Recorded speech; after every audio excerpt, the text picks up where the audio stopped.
invité émission toloba na émission abonya sengeli tomanya na matali Congo République démocratique du Congo mboka itona kita bato abonya pe amaele bango nyonso bakomi ba docteur tokosuka wapi médiocrité mosengo alobate na kati ya motu ya masolo poko lelo sengeli to vandi samakanisi na biso na matali Congo yo vandi kuna bato bakufa na est yo vandi kuna sengeli alternance crédible civilisée na école Congo démocratique to beta suma matali 25 février basango balobi sengeli to tambola balaiki babi sengeli to tambola pona koluka respect ya corps ya Saint Sylvestre na kati ya motu ya masolo poko lelo sengeli to koba lisusu na matali dossier ngombe yongo bato bandundu bangombe bakoti kuna muzitu akei bokolo bate botika ba chef coutumier balo na kati ya motu ya masolo poko lelo to kokoba lisusu na matali tripartite et salami ndeko Kabila ambi batu na basato sasu nande ko Angola tombi secrétaire général ya INC Jean Baudouin Mayo Mambek député national Elia Mwamba mbote boyel mo kutanya poko lelo mbote Rodrigue bandeko ba kolanda o oza mutu wa grand bandu loko zo sala pasi ngape na bala mutu bandu Jean Baudouin Mayo Mambek bangombe bakoti muzitu atamboli babi dessous des cartes zanasi okoyoka pasi ya bandeko na bino bandu te mayo bokolo banini. Bon, merci. Tolandi likambo ya ngombe wana. Tobandai koka likambo na ngombe wana ezalaka na Katanga. Katisi mboka na biso bakasai basankuru balomami wana ti eko bima wana kwilu kwango na porte ya Kinshasa. Totali pe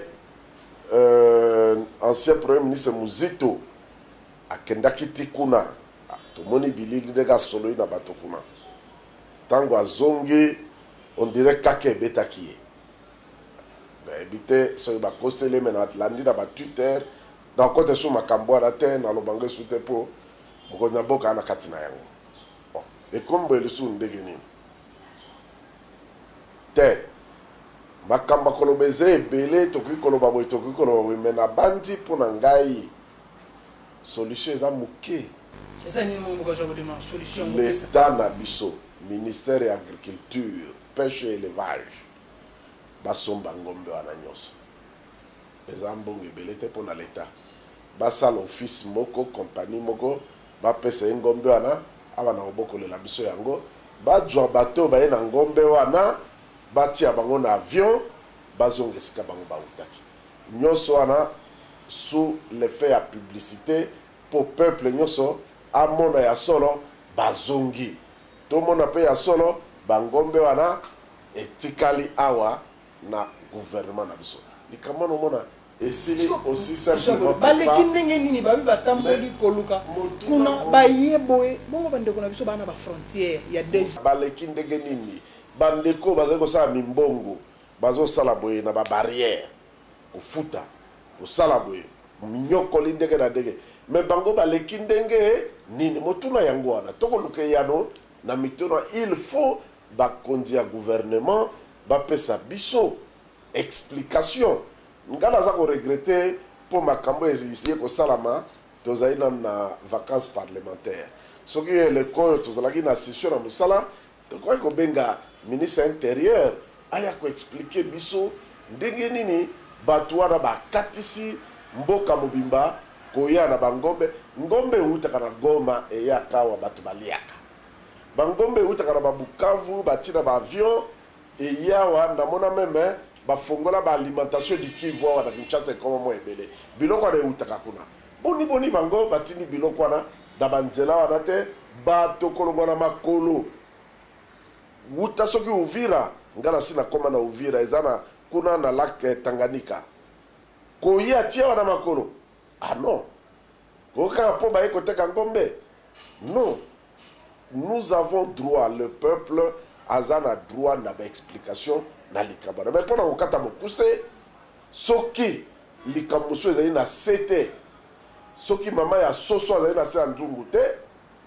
bazwa ngombe wana bapesa bato wana misolo ya bangombe na bango batia bango na avion bazongisa mais comme moi psychose pe na Kinshasa bakomi ko boya ko lia ngombe à fraîche voilà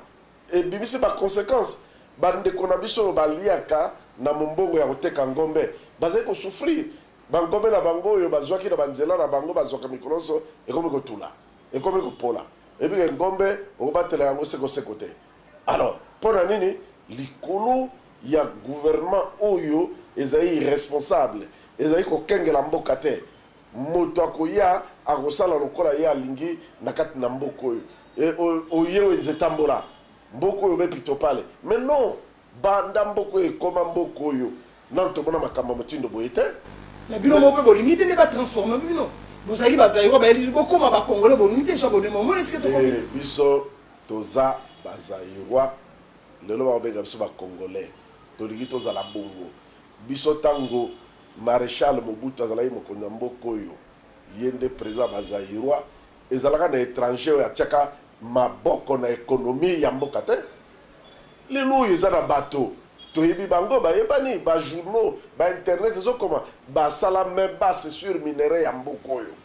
baleki meme bakonzi oyo ya mboka oyo na makasi nana yebi yango te alors c'est ça être congolais à l'époque ya Zaïre makambo wana ezalaka te comprenez wana badébat ya pamba biso tokolanda bilobela wana te nous regrettons époque oyo biso tozalaki bazairwa lelo oyo bana na biso nayebi te yo oza mwana moke oza leki soki osokomisi mwana na université biso toza na bana na bauniversité mais lere biso otangaka soki ezalaki lokola lelo tongo otanga classe te dollar mikolo nyonso vous pouvez expliquer mpona mwana asala enrôlement ya session na ye bapesa carte d'étudiant $45 comment vous pouvez expliquer ça alors eza lisusu classe te comme mbongo biso tangaka boye te wana to regretter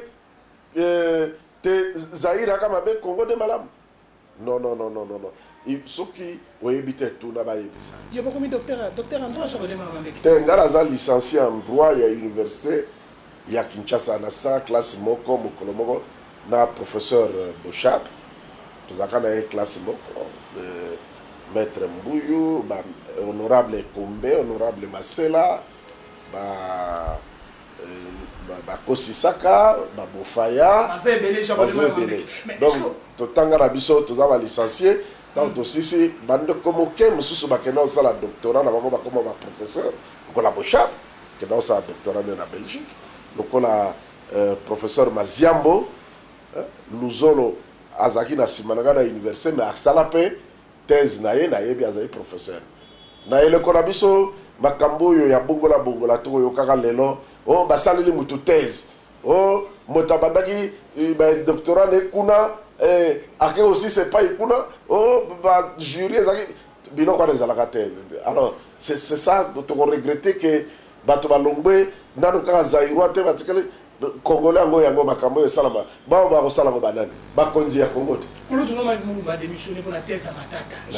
ndenge na tangi mokanda na ye akomi oui il faut défendre dit na 1976 babi 1976 wana mbulanga akotaki na université na première année na Kinshasa wana campus nakutaka mabi professeur ya université professeur atangisaka ngai cours et analyse comptable professeur Kinzonzi Vudukidi akufa mabi mulumba tangisa professeur Kinzonzi Vudukidi asa mutakosakana na ite a forma bato bakoma ba professeur même mérite mabi ndeko komone wana a démissionné habité bakondi babosotote on ne joue pas avec l'enseignement lokola président Kamere alobaki lobi na tweet na ye soko lingo boma mboka bandana na koboma enseignement na ye je crois que stratégie ya bato balingi mboko te ezali wana baza koboma enseignement na biso po baboma mboko yo malamu hein ndeko lelo comment mutu osala thèse no ebima oyo basalelaki ye na mutu boye biloko na ndenge nini mais pourquoi ebimi oh lokuta eza mais oh lokuta mais pourquoi ebimi tala molonga ba thèse oyo bazoloba te basaleli bato lelo obadi thèse no na université boye allez osisi DS na yo balobi esalami malamu te oprésente titre oyo bokanaki na faculté te lobi okei kuna na université mosusu yo wana obimi jury yango mpe malonga te alors ndenge Mabi Mulumba andima biloko akotisa kombo na ye lui un professeur émérite Est-ce que vous avez médiocrité mon sengo lo baki yango mo mboka japonais mambe. Papa médiocrité ndé etondi. Médiocrité ndé etondi, il faut qu'on dégage médiocrité. Faut qu'on la yango. Parce que pour mutu moko ande mabia longwe, mo teke betindia ya IPC, ya faculté économie, ba kozana mo koko sote japonais mambe. Oko bisende ko mabi mulumba nini. Non, asali bongo pour bazongele susu bololete médiocrité za insulte pour na ko sauver filière académique na biso. Yango asali bongo. Mon cher, lelo na mboko yo motako za même D6, même gradué ministre enseignement supérieur et recherche scientifique. C'est grave. Alors yo motoko signer ka bordolo o ko monate. Ou tunate kaka pona politique équitable, mais les services servent à quoi? L'année renseignement. Oui, avant mon Kondambo a signé mon cadre, service à ce qu'on peut se fiche à moto la moto. À telle enseigne que mon Kondambo a nommé Batumsusu, Bazala ba comme na ba kata ba rapport, il y a ba FPI lokola. Ba Ibambongo Yamboka. Mais comment vous laissez faire des choses comme ça au chef de l'État? Alors, service est comme il réduit au Bena au Kangabato. Mutalo bate, tala ba no yo basisi ba ista. Bato mayele ba lelo ba komaka koteka unité na kwa ya balabala ko bongisa mo téléphone na ko banda lobi bazo bengara bango lokola ba malfra na ba police ba ko sokola bango mais ba bi décision de Kimuta abi ville fait signer ya ko si bango mosala nini gouverneur apesi bana na mosala papi ba kufa na banda ko na bango baza ko se débrouiller. Finalement, ce qui solution pour la bango et zaïte bangosani, pas comme bakuluna. Vous savez pas comment bakuluna. Non, l'État a la solution moko a la ça batote. Tika batoba se débrouiller, mende babe bisa mobe côté. Et si kana yo bona bango la tega na coin. Et comment ya bangote c'est pas leur propriété. Soki ngora bango koki balongoli biloko na bango bakei bana lemba baleli babilobi ndeko na bourgmestre abengani bango yemo bapesa bango ba place yemo kozo ba mbongo ya ba garantie mais azui mitindo bourgmestre lemba le pauvre azui mitindo bapesa mitindo pesami avant marche ya le 25 février bako traquer batu misi yo yebite yebisa ba imboka te yo yebite yebisa bango mokonzi moko ya la police azara bampete minene asangisi bango asali bati baboyabi bo traquer bato obona ba dokanga bana bato ka obebe pamba croyant intimider les gens pendant les 25 marches à la terre. So marche ngo bino bio ba sesabele liwana ba ko zo effet contraire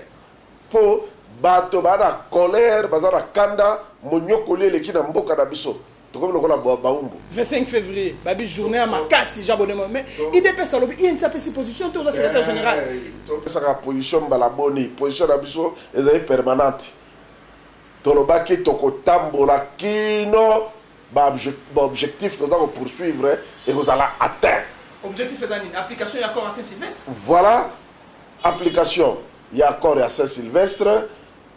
To libérer mboka na biso ezalate motalobi ndenge yo ligo kate pa okangie to boyiboye boto atambola librement na mboka na biso lokwa tozalaka oui tozalaka wa oza mokongo oza moluba oza na beni ofandaka na beni oza epa na yo problème moko ezali te butu mo itambola lokwa olingi nga na sala na kolo ezingai na jekamine na kolo ezobesika ezali j'étais chez moi parmi les miens donc unité nationale au maréchal betaka c'était j'abonnement mais bango balobi accord à Saint-Sylvestre ba appliquer ba tia bino premier ministre ba tia bino président à Sensa ba ko appliquer ngo su ndenge nini mapona meza le 23 décembre 2018 j'abonnement bolingi su nini botika bana batu ba vanda ba kufi pe mingi mais soki ba appliquer boni bana kimiate soki ba appliquer bazala kimiate pour nani bango ekomi ndenge na bango ko ça ba dédoublement so basali ba dédoublement ba du boyo yo baza pene na bango allez basali na bango bati ba komo na bino bilongi na bino oyebi ndoki mbala mususu tango ayaka adieu longi ya famille na yo boye akoti na ngo na kati asali mabe mendeza moto ya famille te dédoublement gai na lobite accord wana makambo komi ezali sembo ezali peda polele na lobi balobaka te soki tolobi makambo ya premier ministre bolobo bakoyela port ya gouvernement wana ngara oloba makambo wana te nana loba no be chapitre ya décrispation politique yo na matoi na yo ndeko oyoka likambo ya ba soki personnalité emblématique te mo wana awa batamayele ba ebele na Congo awa babimisa mo wana des opposants ou des personnalités emblématiques. Alors, ba emblématique wana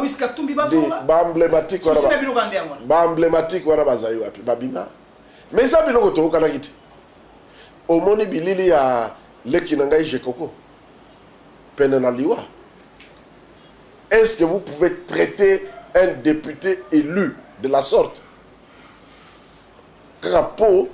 attaque à Bobaki Moto. Vous ne pouvez pas le traiter de la sorte. Kosanda Makila, Kobeta. Non. Alors,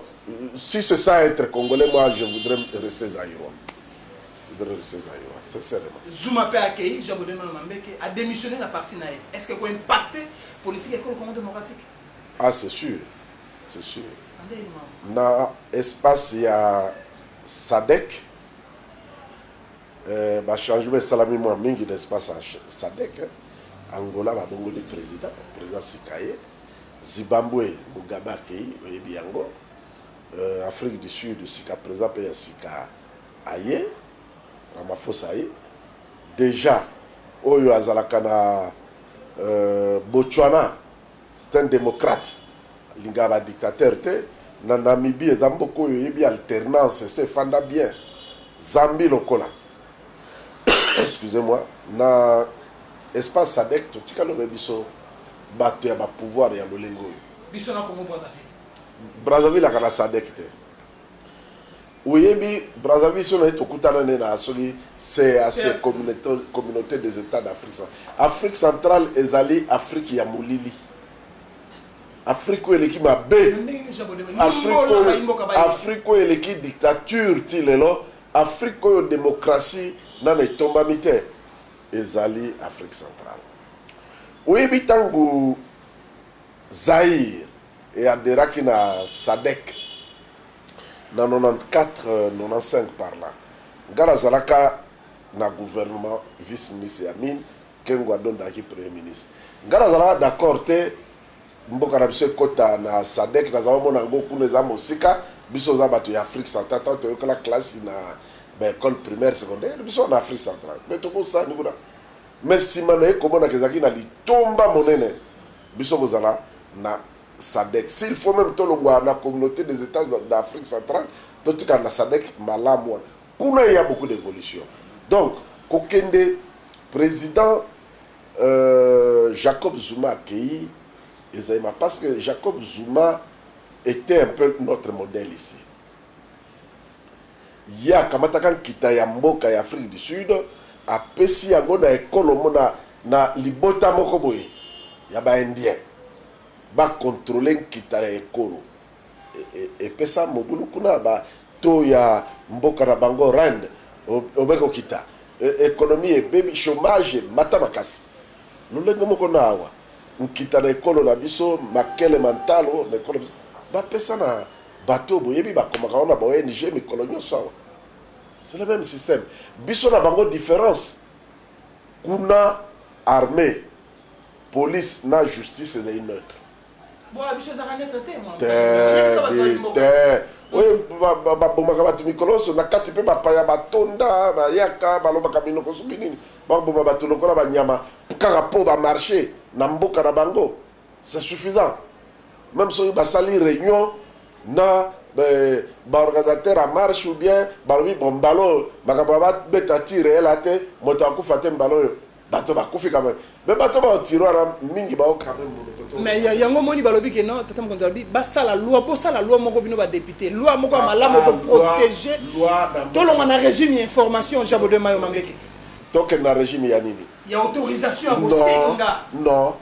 même loi ya ce sango to ekola na régime il y a autorisation. Régime autorisation, c'est un sima. Régime information. Tout ça, là, régime autorisation. Kala. tolongwe na yango tu kokota na régime ya information. Alors dans un système dictatorial régime information ya arrangeaka te yango moni batikala kaka na autorisation mais élection 2000 c'est ça élection 2011 c'est ça quelle élection tolobi la bango tika machine à voter bazo kufela yango nange comme yo soki machine à voter zate élection kozala te mais démissionner soyo kosala élection sans machine à voter te tika mosala kende a démissionner peut-être ça veut dire élection azali mwana niki ala betise et puis asengi na bango liso apesa kata mo nanga azali mwana ya soso likolo ya nzungu na se mama atondi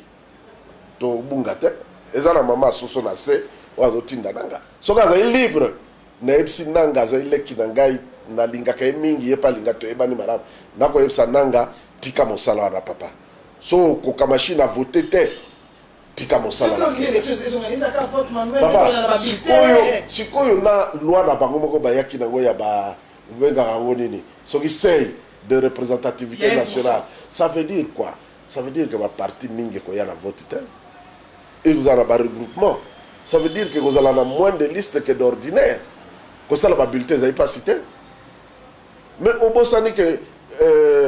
pasteur Ngoy Mulunda na professeur Njoli basalaka élection dans 9 mois 9 ou 8 mois au bout ça dit c'est possible ceux qui ont cotisé ma candidature na ba juin juillet ba tali yango ba bimisi ba liste ba candidat retenu ba ça ba liste mais enrôlement c'est si libre électoral na ils ont tina ya machine yemi ça ba imbokate tina ya machine za iboyi machine moko za $400 c'est ni a kosoma on a $1,500 moi tina machine eza vrai cop eza la soupe moi otika soupe ya terre vous comprenez moi otika soupe ya terre vrai cop alors ba seni wana Ngoy Mulunda na Njoli basalaka élection na 9 mois pasteur oyo nani yazali aleki na ngai oyo nanga atika na ye banda batia ye président ya seni lelo soki bambula boni ata mine ikolanda bitano élection salama atasala élection yaza président ya ba report ye président ya ba report kaka na ba raison na ye asalaka élection te non quand même qu'il laisse tomber. Si quand on combat kaka mwa mboka jabonema OK instruction ni ki ala lobby bino pe opposition botelemi mais OK ba to sala réunion tripartite tata makonzi basai ba kutana ndeko sasu ba kutana ndeko Angola ba lobi kimia bino bozala prêt on est opposition ça distrait mais majoritaire a okenda se organiser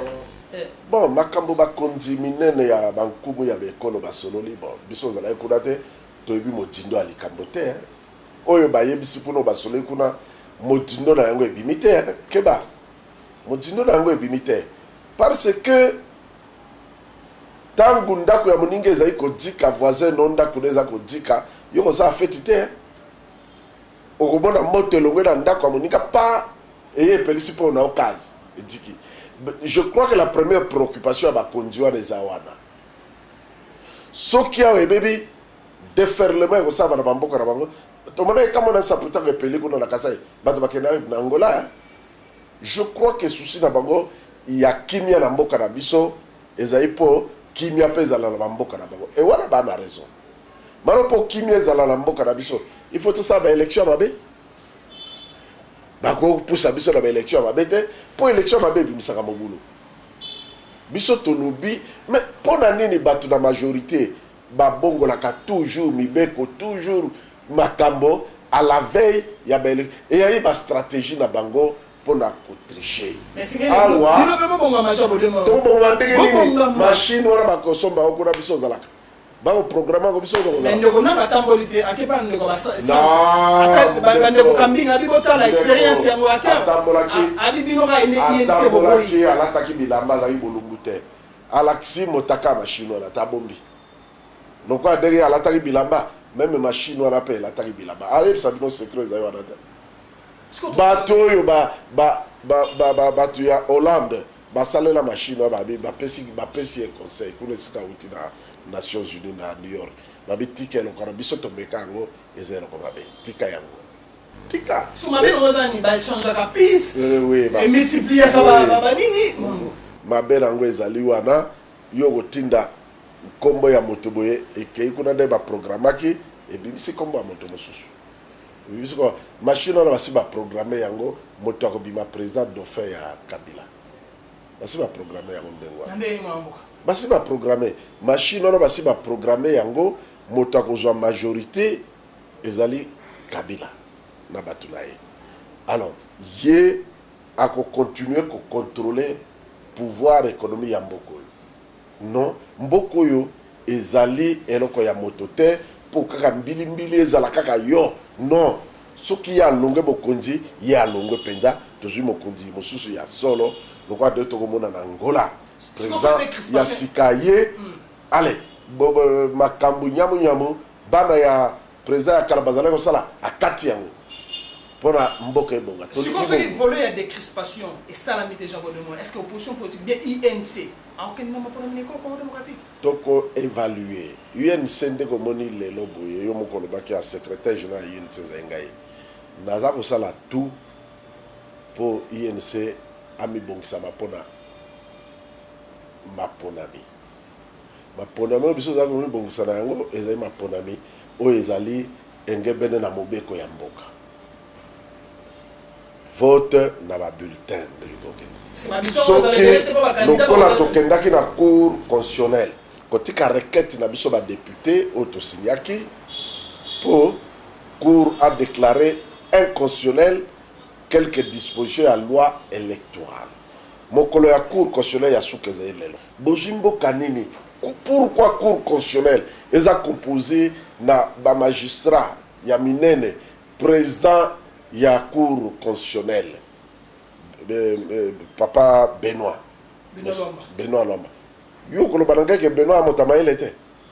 na odibelo te Benoît c'est un professionnel un magistrat de carrière nga na université ye président ya tribunal de grande instance azosambisa ba Wallace na ba Bouddha papa na ye bien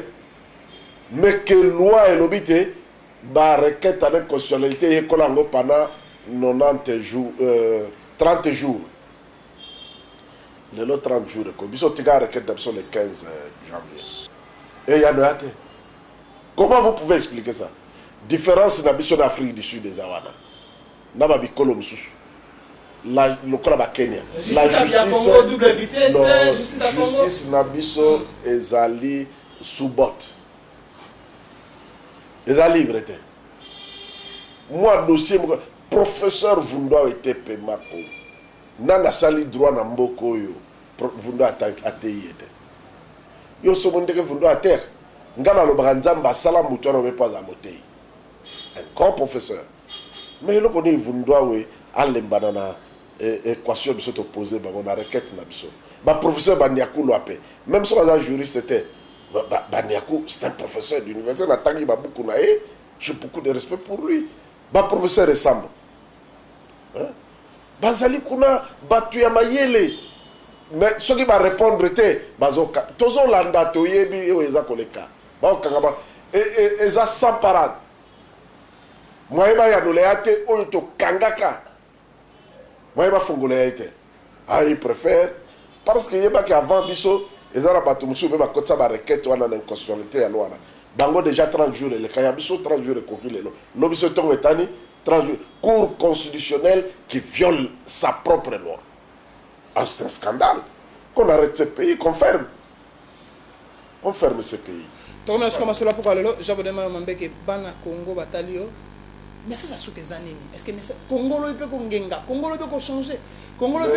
Message à Soukezali Bana Congo Bolo Tate. Bozala Kidi Bate. Nous sommes sous la dictature. Et peuple Yemo Konde Asengela s'est libéré. Motako libéré biso azaite. Biso moko. Sokite tokomona kobeba makambo tokomona lelo yo. Bokomona boye ngombe wuti soki wape bimelo na mboka na yo. Kombe wuti soki wape bimelo na lopango na yo. Tokomona kama makambo yo. Alors, tous lazali kosenga na bana ya bandu nyonso bana ya bandu. Hein? Alobelo koni. olingi obe alobelo pour perdre musala yo kasi ba nyoso ba Vital Kamerhe oyo tango basoda Rwanda bakotaki na kuna na este ya lobite boye tenga na ligi boye te apenda musala ne pona bongo obe ameka perdre musala okasi mibali ba lokola ba Kamerhe bazabe wenze boko lokoti alobati mboka ne na kwilu ngombe ezai kuna ewuti sika na moniele ekolo aloba ngai wana na koloba nabi bana bandundu nyoso to se mobiliser ngombe wana il faut ezonga gouvernement na pesi nzela somba bangombe wana zwa batu wana tia na avion zongisa bango nzela ya simple soko lingite le bandundu va s'assumer osakana na batu beloko na boni na ebite ngana zama na mai ndombe na mai ndombe lion ezali tozala ba lion na kwilu na kwango na ebite soki bakoki te baya biso zamba na bandundu tokopesa bango lion na biso. Merci beaucoup Mamboka. J'abonnement merci na bien soki lelo libakola na masolo apoko lelo alobi na motema na ye abisoki bino bozangi lion bakopesa bino lion to suki akimi encore na botama. Merci.